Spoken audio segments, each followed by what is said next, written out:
What people don't realise is there are some jobs where it's necessary to be operating at what appears to be a very superficial level. Such if you're the CEO, like Elon Musk, for instance, Elon Musk probably has to make 20, 30, 40 decisions, important ones every single day. He hasn't got time really to lock himself in his room for 3 hours working on a single problem. He probably doesn't do that. Many CEOs don't.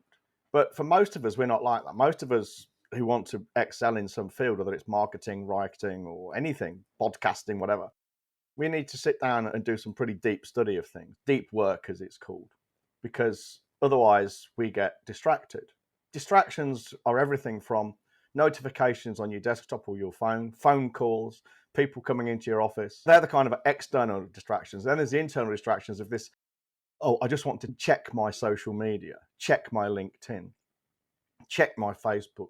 Why would you do that? What is the point? Checking for what?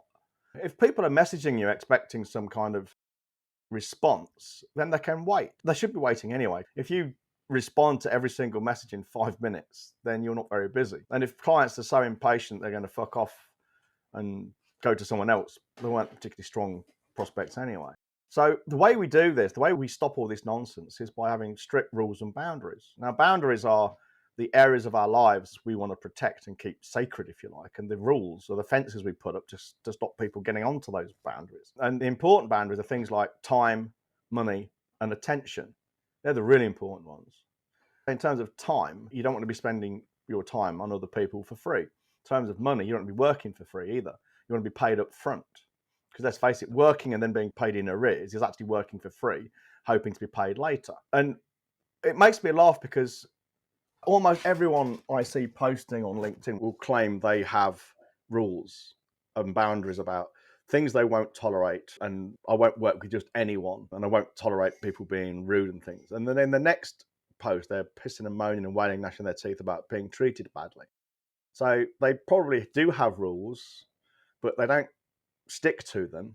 They don't enforce them. Well, a rule or a boundary you don't enforce strictly is just a suggestion. So don't be surprised when people ignore it. The thing about rules and boundaries is not only do they preserve your sanity because they protect what you want to protect, but they also preserve your willpower. Willpower is apparently a little bit like a muscle. We have a certain amount every day. And if you're constantly having to rethink the same decision over and over again, okay, I've been approached by someone who works for, say, MLM, multi-level marketing. They want help with their copywriting. Rather than thinking over and over again, do I work with this person or do I not? I just have a rule. I don't work with MLM at all, ever, because it's a shitty business model. And while I could probably help that person, the people they'll be taking their money off, they'll be losers, because 99% of all people in MLM lose money. It's just the way the business works. I don't want to be a part of that. So I have rules, and rules in place mean you don't have to keep second guessing yourself, or you don't have to keep making the same decision, having the same conversation with yourself or other people over and over again. It makes life so fucking easy. And people will say, but if I have rules about clients and prospects, well, that's limiting. It's not actually, it's liberating. It's incredibly liberating because you are free to do whatever you want within the rules. Many of us have worked with contractors or other businesses to come and do a little bit of work with us. And a week or so into the relationship, you start to feel a little bit anxious and worried because you don't really know where you stand with them and you're not quite sure what you can and can't do, because they typically take that approach of, yeah, you can walk all over us. You can call us anytime, but you're a decent human being, and you know that's not really the case. And you end up in the lurch a little bit. It's a horrible feeling. You feel far better if you're told, right, you can call me between these hours on these days. Otherwise, not at all. Or even better, if you want to get into contact with me, we'll sit you down, we'll have a proper appointment. And if you want to schedule that appointment, you message my assistant. That's the best, even though it's not seen as welcoming and as friendly and is not conventional. Clients appreciate that far more, because not only do they feel special, they know exactly where they stand, and it's just good positioning. It saves everyone time as well. There's few things more annoying or pointless than saying to someone, okay, let's have a chat. Imagine this going back by email or WhatsApp. How about 3:00 on Thursday? No, I can't do then. How about Friday? No, I'm out of the office Friday. You can go backwards and forwards several times. Or worse, if you actually just call people, can't speak now. No, I'm not in. I'm driving. You play this, I think it's Dan Kennedy calls it like telephone ping pong. You can do that, and it's a waste of everyone's time. The thing about this is every time you do that, every time I say pick up the phone and say call you, if I just did that, I'm interrupting you. And you might say, I can't talk now, John. The fact that you can't talk now doesn't mean to say you've not been disrupted. And what happens is, and I didn't realize this until very recently, and this is neuroscience. I'm not making this shit up. I'm not one of these guru types who just makes things up out my arse. A few things happen. The first is, if you're working on a task, say task A, and then you interrupt task A for task B, when you try to focus on task B, you've got a remnant of task A in the back of your mind. They've done this with brain scans and things, and they've done tests. They've done properly peer-reviewed research on this. You have parts of task A still in the back of your mind. People say, I'm great at multitasking. No, you're not. No one is good at multitasking, as far as we're aware. Our brains are not made for it. And people say, oh, women are better than multitasking than men. No, they're not. Human beings are shit at multitasking. The other thing it does is, say I call you, and you say, I can't speak now, John, put the phone down on me, rude as you like, whatever, doesn't matter, make a difference. That leaves what's called an open loop. You're then, you might not realise it, but you are then thinking, I wonder what that was about. Unfinished business. Human beings hate unfinished business. We use the open loops in copywriting all the time. That's to our benefit, because we want to disrupt people's thinking, because that's what we're doing. But if you're working hard on something and you get a phone call or a notification, probably even worse, you might think, oh, okay, I'm going to ignore WhatsApp notifications. And it goes, bing!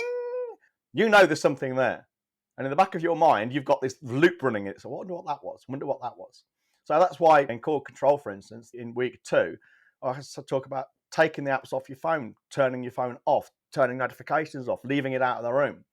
Now, not just the other side where you can't reach it, but maybe in a different way, you can't fucking hear it or anything else. I don't have notifications on anything except Voxer now. And I should probably turn that off as well after reading something yesterday. Notifications literally attack your central nervous system, essentially. Yeah. Your brain interprets it almost as an attack to the central nervous system, doesn't it? I can't remember where I read that, but I'm pretty sure that's true. I was reading a book yesterday, funnily enough, called Deep Work. Andrew Huberman talks about this, and the context switching as well. It sounds like we're conspiracy theorists here, but we're not. But the truth is, social media platforms are expertly designed to keep you hooked on them. But it's worse than that, because even the so-called news platforms, the respected newspapers, are shifting towards the world of sound bites and clickbait, because traffic is money, advertising and stuff. You can't blame them. They've lost out on the number of newspapers they sell over the counter, so they've got to make their money somehow. But everything on the internet is trivially easy nowadays. Information is trivially easy to get. It is, and we take the path of least resistance. Now, the downside to that is, being human, we tend not to think things through critically. So we're being bombarded with easy to access material of questionable origin and questionable veracity, and we just tend to accept it as truth. I read it on the internet. Rules and boundaries will stop this nonsense from happening, because if you have a rule that says, I don't have my never mind the tabs, I don't have my browser open when I'm working, for instance. That's a rule you make for yourself, and you stick to it. Those notifications, those temptations cannot happen. I leave my phone in my car when I'm in my office, or I turn it off, or whatever it takes to do it. You make those rules for yourself. You don't keep having to think, should I take my phone? Should I put my phone off? Should I attend to that notification? Establishing these rules is so liberating, because you don't have to think about this stuff anymore, which frees up your mind for everything else. Your willpower will fail. I think you said it at the beginning. It's essentially like a muscle, and you will tire it out, having to make several decisions throughout the day, having to be disciplined with various different things. And we've all fallen folly to this. We read it, we're horrified. We listen to it on a podcast like this, we're horrified, and we think, I'll do something about that. And that's what everyone says, yeah, I'll do something about that. And they make a superficial change. They'll delete one app, or one night of the week, or that one night where they heard it, they'll leave their phone out of the bedroom. But very quickly, it creeps back in. What we're telling you to do here is sit down with your computer, with a pen and paper, and write out some rules for yourself. Everyone wants to be disciplined. Almost no one is disciplined. An easy way to get disciplined is to write down your fucking rules and then share them with your spouse. I do that. If I come up with something that I want to do, I tell Tamsin, because if I renegade on that, she is the first to call me out. Because part of this rules and boundaries is that preserving your time and your focus and your attention and your energy and all that kind of thing. Most of our energy is wasted these days on the internet and other people interacting. Take instant messaging, for instance. We used to use it And we still do, but I've turned all the notifications off now, realizing that, okay, even though they're important because they're to do with our business, I still don't want to get interrupted for them. Nothing's that important. If it's that important, Connor will Voxer me. Yeah. But the thing is, what we're actually doing for the most part is if you think of it this way, it will blow your mind, right? We're actually just moving information around. We're not actually achieving very much. So what you'll get is maybe an email. You might send a link and you say thoughts. If you imagine that scaled up in a big business, maybe say IBM or McKinsey, the consultants, or Twitter, for instance, internal stuff with thousands of employees. So you might send that email to 300 or 400 people in your department, thoughts. But all those people will then feel obliged to reply to it because they want to be seen to be working by their bosses. So all of a sudden, you've got 200, 300, 400 people just giving you their thoughts on something which isn't really that interesting. That's just moving information around. They look busy, but they're not achieving anything. It's almost paradoxical to say, by not being connected and not replying to things instantly and being very judicious about what you do reply to, you actually are being more productive than if you're responding to every tweet, instant message, email, and brain fart that people have. So one of the best books I've read when it comes to communication within teams, and this book came out in 2012, way before remote working became a thing because of COVID. It's called Rework. And it talks about the importance of your team being able to run on asynchronous communication. And their whole hypothesis was that if your business cannot survive with asynchronous organization, your business is a mess and will die eventually regardless. And that's exactly what you're talking about there, John. If you get sent a message, you do not need to be notified straight away. But the importance of asynchronous communication, so you don't have to respond. And their whole thing is don't have notifications on. Their whole thing is you have one bit of software. It's written by Basecamp, funnily enough, so they're selling Basecamp because of it. But they're like, you just have one place that all the activity happens on. So your employees know that's the one place that they need to go where they're held accountable to work on the project stuff. But no one is obliged to respond within 10 minutes. There's no drop of the hat urgent meetings. Good work happens over a long period of times. So these things can wait. There's an interesting thing I read. The CEO of Yahoo some years ago, I think this was again before COVID, she cancelled everyone's agreement when they were working at home because she basically said you need to be seen to be working. And what's happening is people are at home working and they're not responding to emails and instant messages. So therefore they're not busy, which is ironic because you could be busier and being more productive by not responding to these fucking random brain farts, just moving information around. And if you think about it, again, you've seen people post this. You know, I've got 200 messages in my inbox. My productivity today was I cleared my inbox. How many needles did that move, I wonder? I don't know, but my guess is for most of these people, none. It's probably just responding to random queries. I once did this accidentally. I had no idea about any of it. I was working in London as a contractor on code. And I did it because I'm just awkward and ornery, and autistic, obviously, and don't like people. But I had a policy where people would put stuff in my in tray for urgent review. It was documents and stuff, quality documents, all that kind of stuff. Just give me your comments on this. I would just ignore them. And if nobody asked me to do it a second time, I would just shred them after a week. Yeah, because if they're not asking me a second time, it's not important. And the amount of time I saved myself doing that was phenomenal. Because I just didn't get involved in all this shit. Maybe 1 in 10 documents people would actually chase me up and say, have you looked at this because it's important? Then I would do it. But otherwise, I just wouldn't bother because it was obviously not that important. Bit of a brutal fucking way to do it, but it worked really well. It does. If you're going to take this approach, it's often a good idea to communicate it with those that you're working with, because you'll very quickly find that your tolerance for silly little tasks coming across your desk becomes very, very low. And we've had to challenge it. Everyone that works in our little company has had to say, I'm not doing this. This is pointless. That's hard to say because the person that's given it to you thinks it's important for some reason.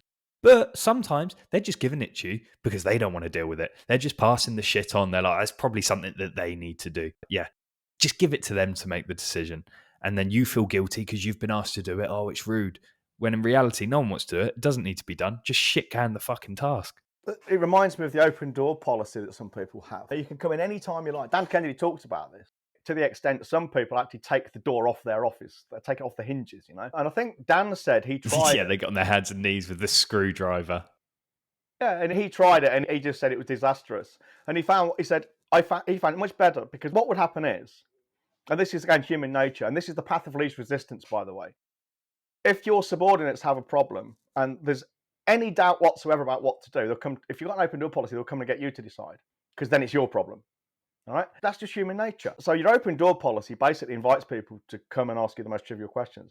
If you say to them, "You only come to my door if the building is actually fucking on fire and you're coming to save my life, otherwise I don't want to hear it."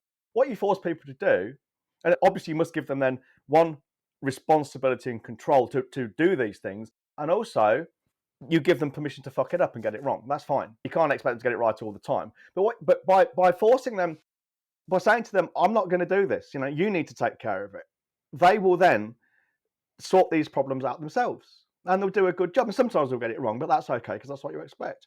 Now, a halfway house, I've worked with people who've done this. They'll say, "Well, if there's a problem you really can't solve, or you want my advice with, you can come to me, but you have to come to me with at least 3 ideas you've got for solving it, to show that you've been working on this." That was their rule. And of course, most people, by the time they've thought of 3 ways to solve the problem, they've just gone and fucking done it. Or it solves itself. Yeah, or it was never important enough to need solving. It's just a fucking brain fart. The amount of shit in my life that I just don't touch now, and it just seems to sort itself out, is amazing. Some people say, "I've got a to-do list with 50 things on." And some of those things have been on there for a year. Well, if they've been on your to-do list for a year and you haven't done them and the world hasn't collapsed, they're probably not that important. Seriously. It's a bit like, I'm a real hoarder. I've got cables in my barn that I've had for probably 30 years, just in case I need it one day. We cleared out the barn over the summer and put it all in the skip, because I grew a pair. And it hurt. It was physically painful throwing this stuff away that I'm never, ever going to use again. But I might need that fucking obscure cable one day. It's an obscure cable. What if you do need it? Where do you even get another? I get it. And it's stupid thinking. It's the same with your business, with tasks, with employee questions, with meetings. Software subscription. The whole, this could have been an email cliche when it comes to meetings is absolutely fucking true. Look at the meetings you're having. Are they important? Could it be an email? The reason people like having meetings is because it makes them feel productive, and they can't write. They've not thought out their ideas well enough to be able to put it into an email, so they can't, I can't put it into an email. We have to meet about. Most meetings could be emails, and most emails could be forgotten and ignored and dispensed with, to be honest.